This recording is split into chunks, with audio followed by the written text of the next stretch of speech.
अस्सलामुअलैकुम। आज की इस वीडियो में हम वेरिएशन के चैप्टर में जो एक टॉपिक है के मेथड, इसको एक्सप्लेन करेंगे। तो स्टार्ट करते हैं। यहाँ हमारे पास एक प्रोपोर्शन है A B C ratio D. ये एक प्रोपोर्शन है और इसको अगर हम डिवीजन फॉर्म में लिखें तो A divide by B equal to C divide by D. अब दोनों ये एक इक्वेशन बन गए हम, और एक दो फ्रैक्शन है, ये सेकंड फ्रैक्शन है और ये फर्स्ट फ्रैक्शन है। इस दोनों को मैंने क्या कहा कि ये के बराबर है। ठीक है, आप अनदर कांस्टेंट भी ले सकते हैं, आप एनी वेरिएबल भी ले सकते हैं क्योंकि यहाँ के मेथड का जिक्र हो रहा है तो इसलिए मैंने यहाँ के लिखा हुआ है। आप के बजाय कोई और कांस्टेंट्स भी लिख सकते हैं, लेकिन जनरली हम के यूज़ करते हैं कि इन दोनों को हम के बराबर लेंगे। इससे अब ये ए डिवाइड बाई बी ये भी के बराबर है। इसको मैं अगर फर्स्ट इक्वेशन का नाम दूँ, और सी डिवाइड बाई डी ये भी हमारे पास के बराबर है। इसको अगर मैं मोर जनरली फॉर्म में लिखूँ तो ए बी के बराबर और सी ये डी के बराबर है। अब ये हमारे पास क्या है, इसको हम के मेथड कहते हैं, और के मेथड को यूज़ करके हम बहुत से क्वेश्चन के या बहुत से प्रॉब्लम को बआसानी सॉल्व कर सकते हैं। फॉर एग्जांपल यहाँ एक एग्जांपल का जिक्र मैं अगर करूँ कि मुझे ये कहा गया है कि आप ये fraction L A M C N N E divide by L B plus M D plus N F, इसको आप प्रूव करें कि ये हमारे पास ए डिवाइड बाई बी के भी बराबर है, सी डिवाइड बाई डी के भी बराबर है, और ई डिवाइड बाई एफ के बराबर है। ये हमारे पास एक प्रोपोर्शन है, और आपने ये प्रूव करना है कि जो ये फ्रैक्शन है ये तीनों में से हर एक के बराबर है। इसके भी बराबर है, इसके भी बराबर है, और इसके भी बराबर है। तो इसको प्रूव करने के लिए मैं के मेथड यूज़ करूँगा।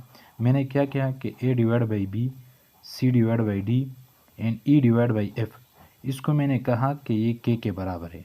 अब ये रिलेशन जिस तरह मैंने यहाँ ये रिलेशन पॉइंट किए, यहाँ भी ये रिलेशन पॉइंट करूँगा, यानी इसको मैं ए डिवाइड बाई बी ये भी के बराबर हुआ, तो इसको मैं लिख देता हूँ कि A equal to B divide by K. इसी तरह मैं ये दूसरा सी डिवाइड बाई डी ये के बराबर है, तो मैं लिख देता हूँ कि सी हमारे पास बराबर है डी डिवाइड बाई के। इसी तरह मैं ये एफ वाला और ई डिवाइड बाई एफ यानी ई लिख देता हूँ कि ये हमारे पास डी डिवाइड के F divide by F multiply by के बराबर है। तो ये तीन रिलेशन हमारे पास आए कि ए ये डी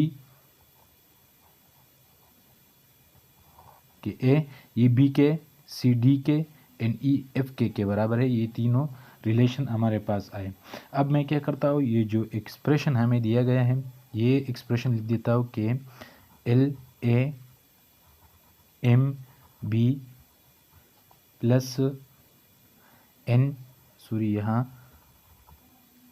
सी है, और यहाँ N E divide by L B plus M D plus N F.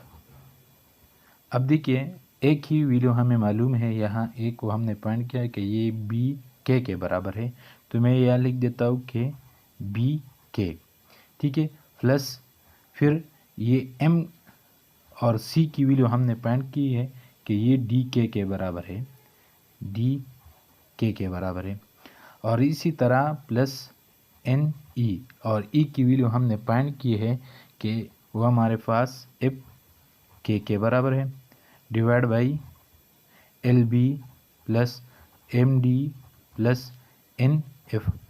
अब क्या करना है, अगर आप नामिनेटर को देखिए तो नामिनेटर में हमारे पास के जो है वो हर टर्म में मौजूद है, तो मैं इस के को कॉमन लेता हूँ, और L B M D plus N F divide by L B plus M D plus N F हमारे पास आया। अब अगर इसको देखिए ये हमारे पास डिनोमिनेटर और नोमिनेटर में मौजूद है, तो ये कैंसिल हुआ और ये के बराबर आया। ये जो एक्सप्रेशन है L A M C plus N E divide by L B M D plus N F ये के बराबर है। और हमने ये सपोज किया था कि ये के A divide by B C divide by D and E divide by F.